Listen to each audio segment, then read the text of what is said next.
Hello everyone, welcome back again to proxy Gyan. मैं आपका educator Syed Shahbaz फिर से स्वागत करता हूं हमारे प्रॉक्सी ज्ञान यूट्यूब चैनल पे, जहां पे हम रोज़ाना करंट अफेयर्स के बारे में डिस्कस करते आ रहे थे। दोस्तों, आज एक इम्पॉर्टेंट बिल पास हुई है कर्नाटका लेजिस्लेटिव असेंबली में।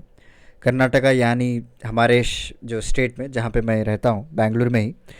तो लेजिस्लेटिव असेंबली ने एक एंटी कन्वर्शन बिल को पास किया है। दोस्तों, ऐसा नहीं कि पहला स्टेट है इंडिया का, इससे पहले एटलीस्ट आपको 8 से 10 states including MP, Himachal, UP, कई सारे ऐसे स्टेट्स हैं जो एंटी कन्वर्शन बिल को पास कर दिए हैं ऑलरेडी। और Karnataka is ninth one, I think. Okay, ninth one state बनेगा ये। आगे हम पढ़ेंगे कि एंटी इनके प्रोविजंस क्या है और क्या क्या पनिशमेंट्स इन्होंने रखा है, क्योंकि ये जो बिल जब रखा गया था ट्यूसडे के दिन, कई सारे प्रोटेस्ट यहाँ पे चले। इवन कांग्रेस की तरफ से भी जो है इसको रोका जाने का कहा गया है, क्योंकि एक ड्रैकोनियन बिल माना जा रहा है। आप जो ह्यूमन राइट्स, उनके जो फ्रीडम राइट्स है, उसको आप कर्ब कर रहे हैं। एंड कई तरह के पेनल्टीज आपको उनको लगाया जा रहा है। तो इस बिल के बारे में पढ़ेंगे, अपोजिशन के बारे में पढ़ेंगे कि क्या क्या क्या इनका कहना है अपोजिशन पार्टीज़ का, और उसके बाद क्या क्या प्रोविजंस है इस बिल में, वो सारा कुछ इस लेक्चर में देखेंगे। वेरी इंपॉर्टेंट लेक्चर है टुडे। ओके, तो विदाउट एनी टाइम वेस्ट मैं आपसे गुजारिश करता हूं, आप हमारे चैनल को ज़्यादा से ज़्यादा लाइक कीजिएगा, शेयर कीजिएगा, अपने दोस्तों में सब्सक्राइब कीजिएगा दोस्तों, क्योंकि आपका जो प्यार, आपका जो सपोर्ट है वो हमको लाइक और शेयर के ज़रिए से ही मिलता है। हमको भी मोटिवेशन मिलता है ताकि आपको अच्छे से अच्छे टॉपिक्स लेकर आएँ ओके इन फ्यूचर। तो चलिए स्टार्ट करते हैं आज का लेक्चर। जैसे कि आप यहाँ पे देख पा रहे हैं, न्यूज़ आर्टिकल्स है जो मिंट में पब्लिश किया गया, और इकोनॉमिक टाइम्स है जो finally the anti conversion bill passed by Karnataka legislative assembly amidst din. जी, डिन का मतलब क्या होता है? देखिए यहाँ पे मैं आपको बताता हूँ। द कंटेशियस यानी बोन ऑफ कंटेंशन जो कहते हैं, वो बीजेपी और कांग्रेस के बीच में जो एक डिस्प्यूट था दो लोगों के बीच में, उसे एक्चुअली जो बोन ऑफ कंटेंशन का मतलब ये होता है कि दो पार्टीज़ के बीच में अगर कोई डिस्प्यूट हो तो एक कंटेशियस बिल माना जा रहा था। एक्चुअली इसका जो नाम है वो Karnataka protection of right to freedom of religion bill. Okay, इसको शॉर्टकट में एंटी कन्वर्शन बिल रखा गया है। इसका ओरिजिनल नेम अगर आप देखेंगे तो Karnataka protection of right to freedom of religion bill 2021, जो लेजिस्लेटिव असेंबली में आज इसको फाइनली पास कर दिया गया है। दोस्तों, अमिट्स डिन, डिन का मतलब ये है कि अपोजिट पार्टी से जो एक अनप्लेजेंट या फिर प्रोलॉन्ग्ड, कई कई दिनों से इसको प्रोलॉन्ग करते आ रहे थे। अनप्लेजेंट नहीं होता है इनके, इसके केस में जो है आप प्रोलॉन्ग समझिएगा। ओके, कई दिनों से इसके ऊपर डिबेट चल रहा था और कई दिनों से इसके ऊपर जो है प्रोटेस्ट चल रहे थे कांग्रेस की वजह से, तो फाइनली इसको पास कर दिया गया है दोस्तों। ओके, बट कांग्रेस की जो पार्टी है हमारे कर्नाटक में, जो कि अपोजिशन पार्टी है यहाँ पे, और उन्होंने इस बिल को बहुत ही अपोज किया। इनका कहना ये है कि एक एंटी पीपल है, इन ह्यूमन है, एंटी कॉन्स्टिट्यूशनल भी इन्होंने कहा। राइट, एक ड्रैकोनियन लॉ है, मतलब एक रिगरस आप कह सकते हैं। ड्रैकोनियन का मतलब ये है कि बहुत ही रफ लॉ है, जो अगर आप ये बार इसको पास कर देंगे तो it will create a unnecessary chaos among the public, it will create unnecessary pressure. Okay, लोगों को डर डर कर जीना पड़ता है अपने रिलीजन्स के रिगार्डिंग। तो इस तरह का इनका मानना है, और ये जो है बहुत ही अपने जद्दोजहद कोशिश करते रहे कि इस बिल को पास ना करें, बट फाइनली लेजिस्लेटिव असेंबली में इसको पास कर दिया गया है। इवन जो जेडी पार्टी है, यहाँ पे एक माइनॉरिटी पार्टी है जेडी, उन्होंने भी जो अपोजिशन इसको जाहिर किया है इस बिल के तहत, जो कि एक्चुअली जैसे मैंने कहा आपको पहले स्लाइड में, ट्यूसडे ही इस बिल को रख दिया गया था।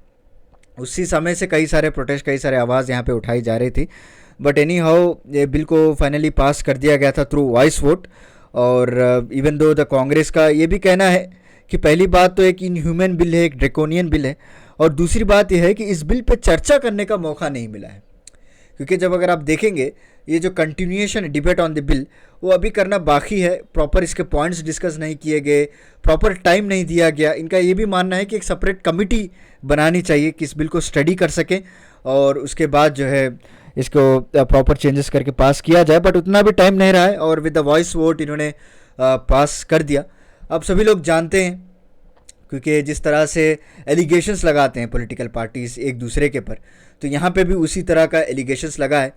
राइट, और कांग्रेस जो है, बीजेपी का एलिगेशन ये है कि एक्चुअली ये जो बिल है ये इनिशिएटेड बाय सिद्धरामैया, जो कांग्रेस एडमिनिस्ट्रेशन यहाँ के हेड करते हैं, पहले जो थे, उनके ज़रिए से पहले इस बिल को निकाली गई थी, और कई सारे डॉक्यूमेंट्स इसको सपोर्ट करने के लिए इन्होंने क्लेम किया कि हम जो है बीजेपी पार्टी यहाँ पे रूलिंग पार्टी है, तो ऐसा नहीं कि हम लोग पहली बार निकाल रहे हैं। तो जो सिद्धरामैया है, जो यहाँ की कांग्रेस पार्टी है कर्नाटक की, सो दे विल ऑल्सो, इससे पहले इन्होंने कई सारे सपोर्ट किया इस बिल को। इस तरह से कहना है, एलिगेशंस तो चलते रहते हैं दोस्तों, बट फाइनली हमको जो एग्जामिनेशन पॉइंट ऑफ व्यू में जो इसके प्रोविजंस है वो इम्पॉर्टेंट है। तो मैंने सिर्फ 2-3 पॉइंट्स यहाँ पे, वैसे तो जो आर्टिकल मैंने पढ़ा तो ज़्यादातर अपोजिशन के एलिगेशन ही मेंशन हुआ था कि सिद्धरामैया जी का ये कहना है, क्योंकि अभी ये तो लीडर ऑफ अपोजिशन है कर्नाटक के, पहले सीएम रहा करते थे, अभी लीडर ऑफ अपोजिशन में है। ओके, और उन्होंने ये कहा कि इसको ड्रॉबैक, इसको विड्रॉ कर लें। राइट, अभी जो हमारे प्रेजेंट सीएम है वो बसवराज बोम्मई है, ठीक, याद रख लीजिए, Basavaraj Bommai is the CM of Karnataka. Okay, और उन्होंने कई सारे निंदा बोलते हैं ना, एलिगेशंस लगाए गए हैं, बट एनी हो उसको शॉर्टकट कर देता हूँ मैं, उतना इंपॉर्टेंट है। एग्जामिनेशन पॉइंट ऑफ व्यू से क्या है वो हम पढ़ते हैं, इसके बिल के प्रोविजंस क्या है वो मैं आपको बताता हूँ। जैसे मैंने आपको कहा, एंटी कन्वर्जन बिल, इसका रियल नाम है Karnataka protection of right to freedom of religion bill 2021। इनका मेन ऑब्जेक्टिव क्या है दोस्तों? इनका मेन ऑब्जेक्टिव ये है कि लोगों का धर्म परिवर्तन होने से रोका जाए।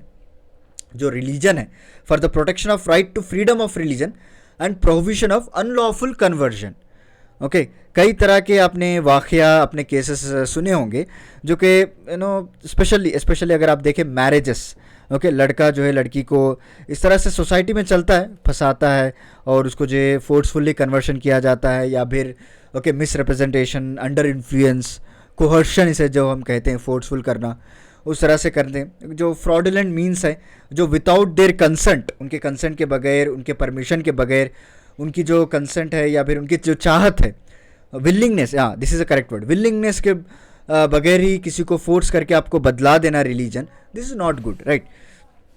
तो उसको जो है प्रोहिबिट करने के लिए इस बिल को पास किया गया था। ओके, तो चलिए इसके प्रोविजंस देखते हैं।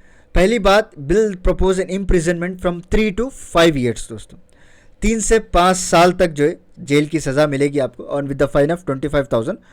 वाइल फॉर द प्रोविजन, अगर आप किसी माइनर्स को या किसी वुमेंस को, एंड स्पेशली एससी और एसटी कम्युनिटी को, क्योंकि ज़्यादातर टारगेट यहीं पे होता है दोस्तों, माइनर्स जो रहते हैं और वुमेंस स्पेशली, उनको जो है जो लड़कियां होते हैं उनको प्यार के जाल में बिछाकर उनको ट्रैप किया जाता है। एंड जो एससी एसटी होते हैं, जो उनको पैसों की लालच देकर इस तरह से किया जाता है, कि offenders will face the imprisonment from 3 to 10 years। अगर इन लोगों को अगर कोई करते हैं, उनके वायलेशन प्रोविजन जो वायलेट होता है, तो 3 to 10 years की सज़ा दी जाएगी आपको, with not less than fine of 50,000 rupees. Clear? Next, the bill also make the provision for the accuse to pay 5 lakh rupees. याद रख लीजिए,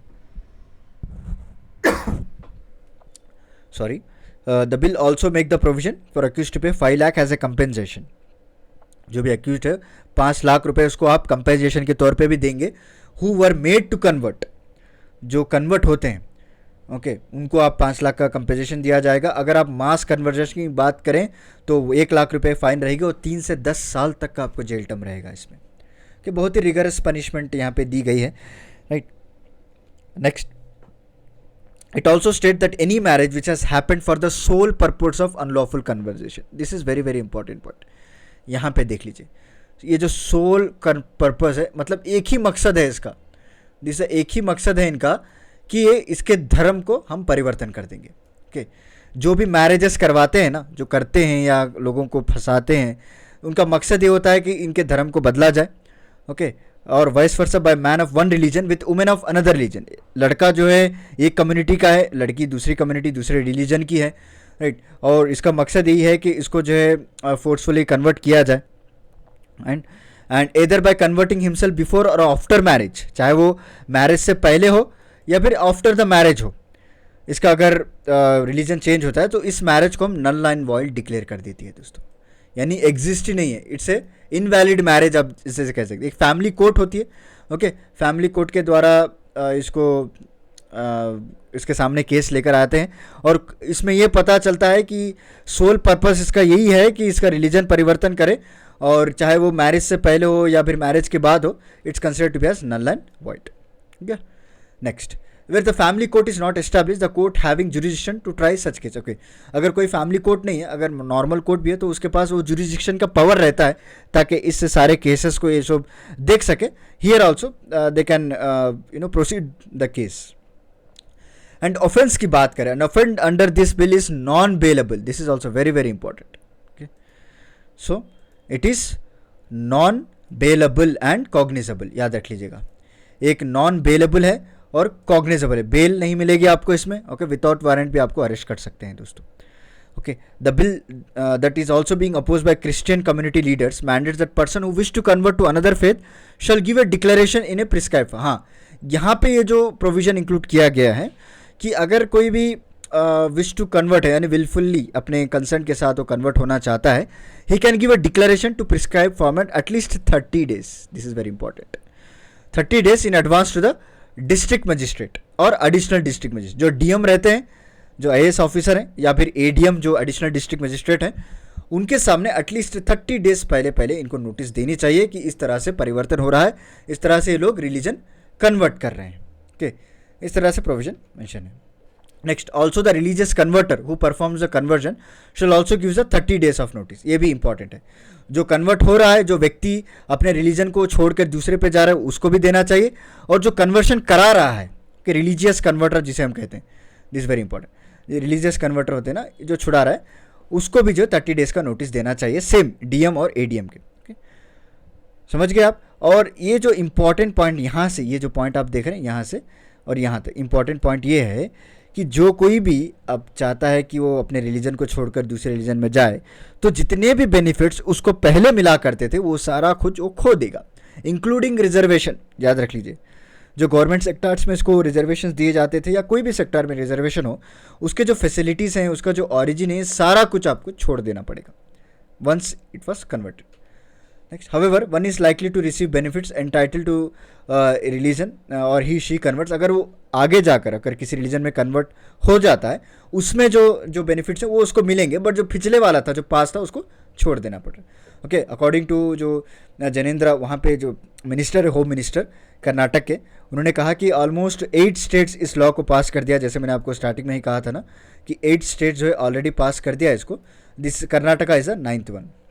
जैसे एमपी हो गया, हिमाचल हो गया, यूपी, कई सारे स्टेट्स है जो ऑलरेडी इसको पास कर दिया गया। Okay, so this is about today's lecture. उम्मीद करता हूँ आपको आज का मेरा लेक्चर पसंद आया होगा।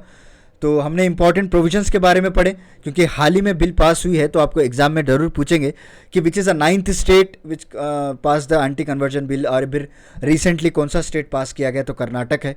इसके प्रोविजंस के बारे में भी आप अच्छे से याद रख लीजिएगा। तो चलिए, मिलता हूँ मैं आपको अगले लेक्चर के साथ कुछ इंटरेस्टिंग टॉपिक के साथ। तब तक के लिए धन्यवाद दोस्तों।